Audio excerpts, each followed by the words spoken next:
Mayam nasina ising se punama sitoni ising se punama sitoni ngarangi phahi bado ado hojikna nasina punama sito ga phara ne ba ado phaba matam se ga kamai tawi ising ge siga hapchali ne ba khoi se ado hojik nga pa ma phara ga pukhale nga pa ma phara pukhale jengsi mayam yengminasi se punama sito kanghalani ba kanghalaga nga siga leiba singe punama phado ne ba nasi gi jena आई blog से नंगा फा बेंचे mini ओइदो रे बासी गले रे wow wow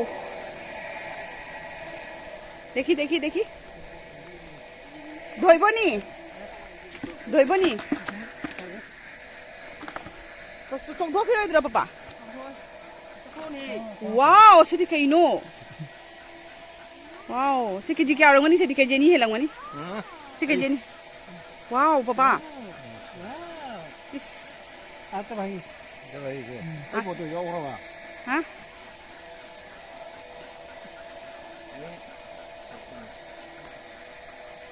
wow पूरा हो गया आलू जगह हां अखोई फिसाई दा से सु पारे नसीगी फाबंग अपाइनी अतै सु म्याम ले कंगलकपा मतम ददि क्या फादो बखंगद्री होजि सिगा हादारानी सिगा वाओ से थादा हरे अखोय होय कोन लखत कानी हेलो मैम मैम प्रभु जिलेंगा मैम की तरफ से खुरमजरी मैम कमाई तवी नुंगाइनरी दना द मैम नसीगी एगी ब्लॉग से ngaranggi keno doni ba second blog ni haidi fishery gi second blog ni second day gi haidi khoi fishery ste ngarang se nga phaba lo heudri ba ko adu dugi nasi su phari ba ko nga phaba se nasi su myam jam na phari adu do ai jeng halake myam da jeng hani man gi dana handak ti nga se yam phajana leremi yam na leremi nga se handak ko ngarang su akak jam na yon khare adu gi di nasi su ka to nga myam le nga se phaba loidri nga se ari ising sisu sitli makhei kangu yadre dum tauna leire ising singse adoni nga se phajana yam le me handak ti quintal ka boiram doina khangdre nga se phajana yam leire adoni adai mayam ase se egi blog se skip to bidana loibo yengminasi eba ko nga phabi gi se adoni yengminasi mayam ngapai sanari kana chelaga pharom da amna thangala pharaga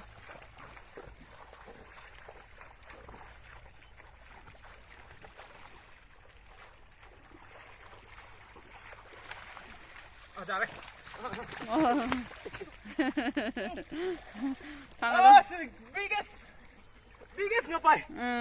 Pangalo. Ay. Wow. Wow. Ay, so that's wow. Is kufa jamni chedi. Wow. Sina pong ti chao rồi ba? Nghe. Kilo mari adak ni. Kilo mari mathak oi ni. As khona. Wow. Ku chao di.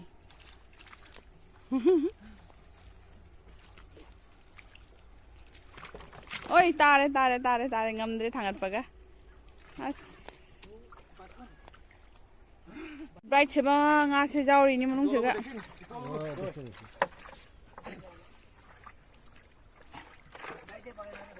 Uठाते पारे. तो भारी नहीं किधर अरे बेतला मारे वाह. मम्मा इधर सांग दो लो मम्मा इधर. सांग दो लो. कोई किसी बोले. 4 केजी. 500 केजी होय बो.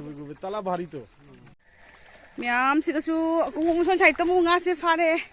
से माइगे से असन साइड की क्या तो रखतना. Nganu मैम से थादो ये कोई से इस ngang आता ऐसों साइड की क्या रख क्या ngang से ma'am सिंघले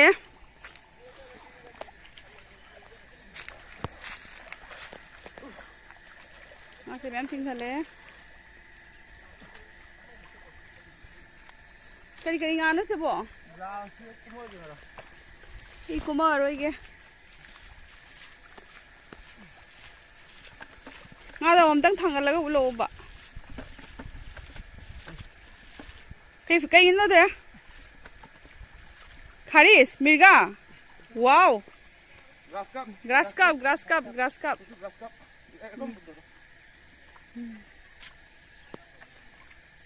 Sisla jai. Grass cup su phai ba khoi se.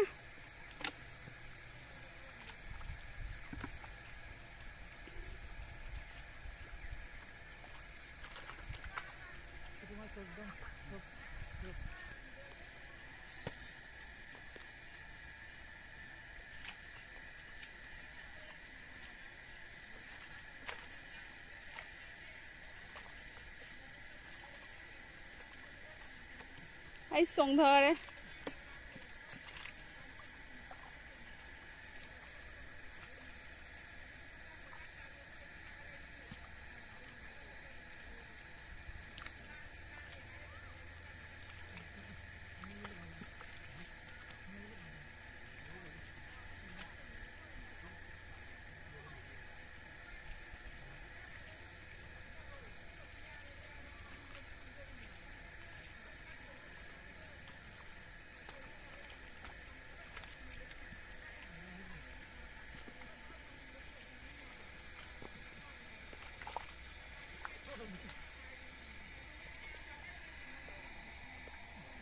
이싱세 강드리네 호주 파우더 아땀가 매암 찰리 우라바 골든 피스 찰리 세 우레나 매암도 아다 골든 피스 찰리 바 nga 매암 따오레 아코이 ngaनु 매암 싱시 mabuk phajana thalle moi chabada ngaनु 매암 싱세 nga 매암 pizabada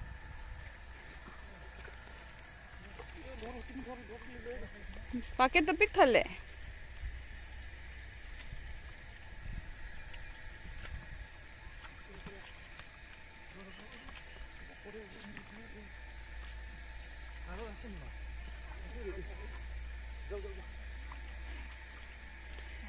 Sibudana ji agi mafam do ko pura ni nga option begi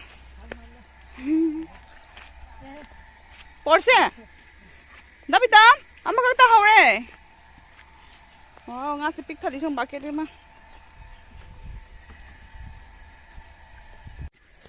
Mẹ nusa su yam sai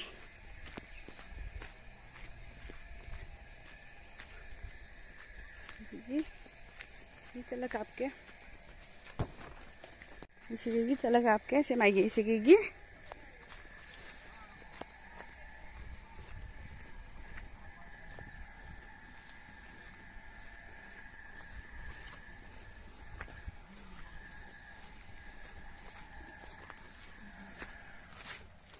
कहीं गाना golden fish दिखाओ शिबुता दिखाओ golden fish so far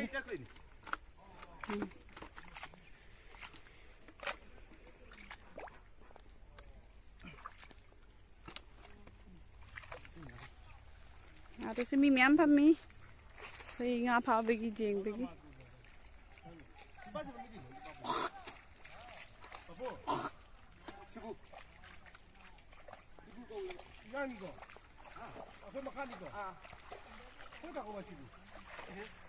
nga si kum thara ga phaning mana loire nga si mathak ta tawkhala ga leibase ko kum thara ga phaning mana loire adoga lekhom kum badi talliye ko adoni kum thara phaning mana nga da taw lere golden fish se keidi golden fish na ne ngang mani na mathak ta taw taw chatpa myam si ubase ga ko phaning ye ba yamna doni nga myam si ubase ga ngawre phaning ko na adu kum thara badi talli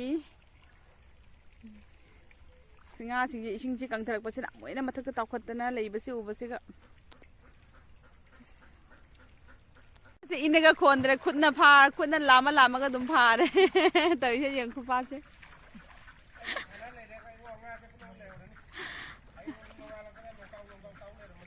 adoni jang tong salo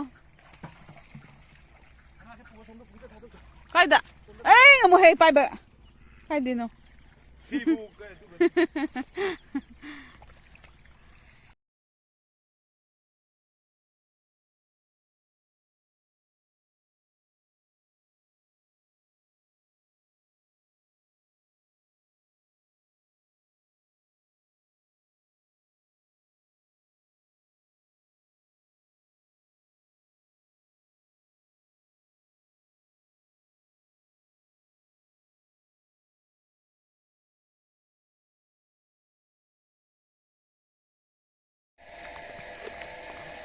ngã sừng tấm tàu lâu nên là xí ngã sẽ ngã đang gì thì khuyết một dồn rồi đấy là xí cái nào anh hỏi là xí đấy mi kẹp cổ baga tupi cổ baga phá đời mi ngã sẽ là xí su hả mèo ngã phá bagi bada i asai xí cái phàm đời phàm đời i sai xí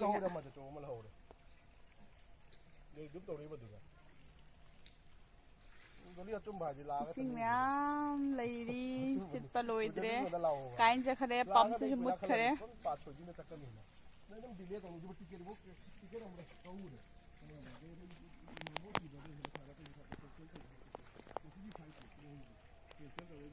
nungai sih phi sai da phamba se dina nu sa se urum tare se mai se son sai tamu sa khare ba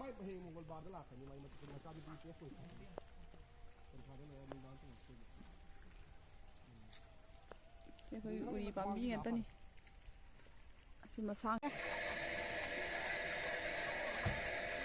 aku mau ngambil itu bapak tuh betul betul betul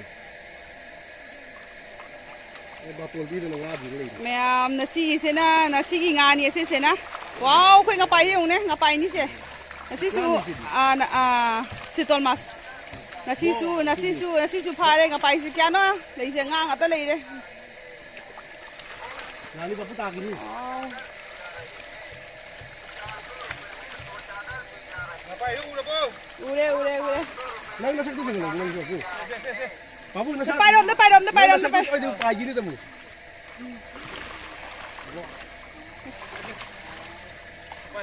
Pai dom. Pai berjadi. Yang pagi ni ada video na. Oi pagi ni kau. Pai thua gini. Kau ni naik dah cakap lagi. Khabak cina. Wow.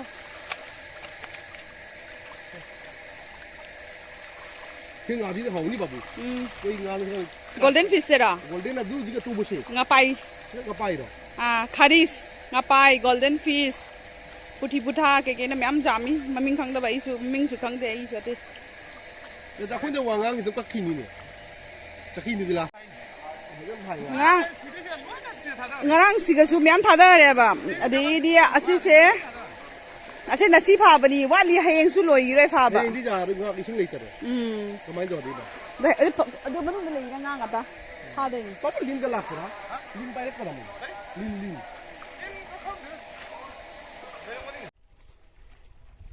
Adom sai tamu ching nghe. Nganu myam se.